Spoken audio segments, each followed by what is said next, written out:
Simulation Theory 101, Part 2.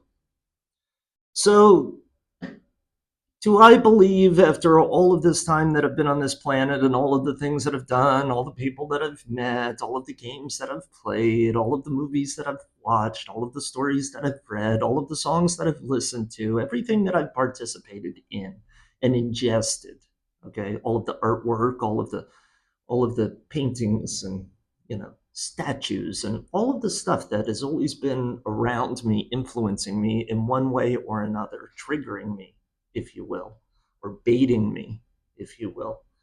After all of this stuff and experiencing life to the fullest, do I feel like life is a simulation or a spiritual test?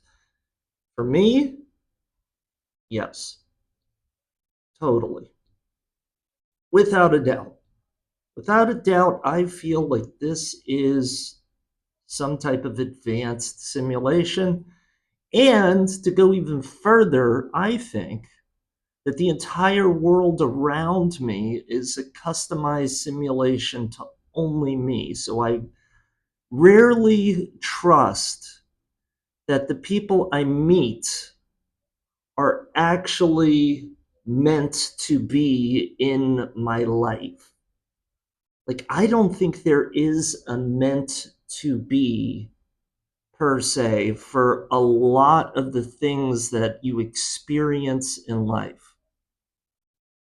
Like, I don't go into a shoe store and buy a pair of shoes thinking that I am going to keep this pair of shoes forever.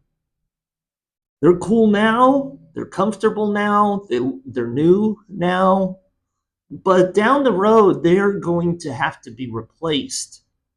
And I don't get attached to physical items, and I really don't get attached to people that much because I understand that they are very similar to like a rocket booster on a space shuttle, where you you experience something with these people for so long, and then eventually you've got to kind of let them go in order to get something else out of life.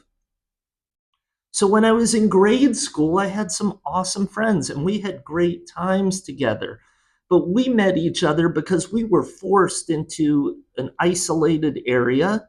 Okay. And in that area, we were all miserable together, and misery loves company. And we were able to find enough congruency or enough things in common in order for us to be friends. But after grade school came middle school. And then those that didn't follow and go to the next level, they got left behind. It's not like they were terrible people. My teachers, the principal, everybody that I knew, that whole world just got shed off and disappeared off into nothingness. And now there were new people and new teachers and new principal and new rules, new activities, new types of misery, that once again now there's other people that are forced into your direct environment that you can or cannot interact with or make friends with in order to help the time pass quicker, or just to have a better time, to be more positive, to be more optimistic. And then that shed away, and then there was high school, and then that shed away, and then there was college, and then that shed away, and then there was another college, and then that shed away when I moved out of my hometown to another city and replaced that whole world of people that I left behind with another world of people. And then I bounced from city to city for a while, so I was constantly letting these things go. And along the way, you move from house to house, and every house should have its own decor because every house has its own style. So, furniture, boom, left behind.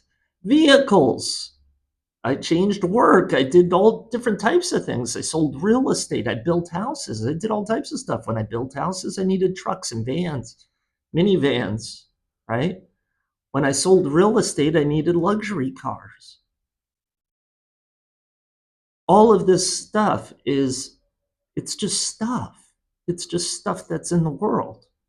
The people that don't really advance in the simulation, the people that are just stuck in redundancy, that, you left them in grade school. And I can even say this to this day, there's a lot of people I know from my formative years that I don't have to check on these people. I don't have to look for these people anywhere. I know exactly where they're at.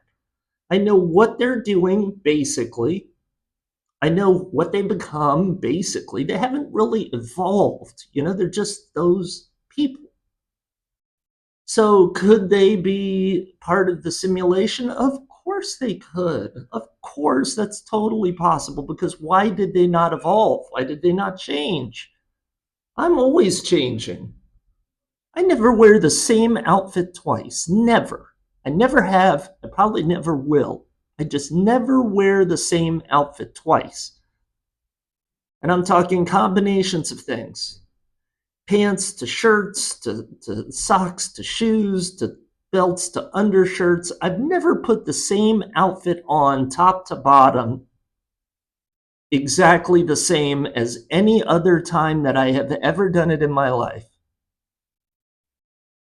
My outfits reflect my personality and what I'm going through at that period. And when you look at pictures of me on Facebook or the socials, you'll see what I'm talking about. I've got a million different outfits. And those outfits are reflections of what exactly I was feeling at the time. Because when I step out into my simulation, I want everybody to know. If I'm a commando, if I'm feeling like I am a commando and I am going to war, guess what? I'm in camouflage. Okay, if I'm going to be a gym bro, guess what? I got the tank top on, and I got the muscle shorts or whatever.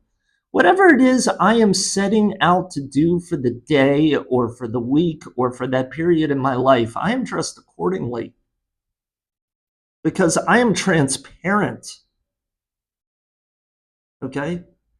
If I step out into the simulation in a spacesuit, you shouldn't have to ask me where the hell I'm going. Okay? I'm going to space. If I step out like a cowboy and there happens to be farms in my immediate area where there's horses, right? Maybe, just maybe. Maybe I'm not going to the gym that day. Maybe I am stepping out and I am using the simulation to go into cowboy mode, and I'm going to a farm somewhere to do something.